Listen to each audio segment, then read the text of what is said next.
La Chine est le plus grand partenaire commercial de l'Équateur et avec une série de prêts de plusieurs milliards de dollars, la Chine est également devenue le plus grand créancier du pays d'Amérique du Sud. Au début de cette année, la Chine a accordé une marge de crédit de 7,5 milliards de dollars à l'Équateur. C'était une série de prêts estimés à plus de 15 milliards de dollars pour relancer l'économie du petit pays dans le cadre d'une baisse des prix du pétrole. La Chine est maintenant le plus gros investisseur étranger en Équateur et de loin, mais le président coréen a confié à CCTV que c'était une relation d'égal à égal. C'est la coopération sud-sud entre des économies émergentes, entre pays frères, dont imposer des conditions comme c'est de coutume avec le FMI ou la Banque mondiale, les instruments de la politique étrangère de certains pays et pour favoriser la propagation du modèle économique de certains pays.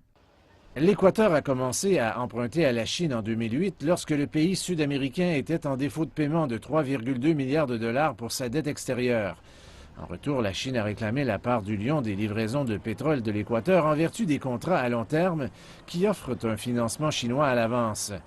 Les investissements chinois se retrouvent dans des industries aussi diverses que la production d'énergie hydroélectrique et les télécommunications. La Chine est devenue un acteur très important pour l'économie équatorienne, non seulement en raison du financement, mais parce que les entreprises chinoises amènent des projets dans l'économie équatorienne, et cela fait partie du contexte de l'économie internationale.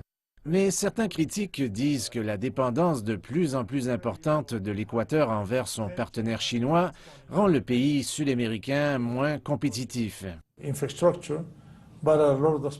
La Chine prête de l'argent à l'Équateur, l'Équateur appuie les projets, les infrastructures, mais beaucoup de ces projets doivent être réalisés avec des entreprises chinoises, bien sûr. Aussi, nous ne savons pas à quel prix l'Équateur vend son pétrole à la Chine. Nous ne savons pas si ce sont des prix compétitifs.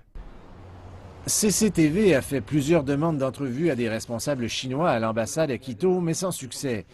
L'arrivée du géant asiatique dans le secteur minier en Amazone se révèle controversée.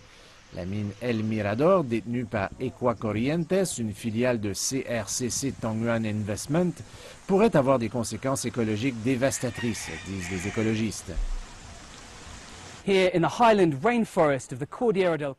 Ici, dans la forêt équatoriale des hauts plateaux de la cordillère del Condor, ces montagnes attirent les nuages qui alimentent les rivières dans toute la région et même le puissant fleuve Amazone. Et cette montagne derrière moi sera coupée en deux et transformée en une mine à ciel ouvert qui s'étendra sur plus d'1 kilomètre. Mais pendant que l'Équateur cherche à surmonter ses difficultés économiques actuelles, la Chine est restée.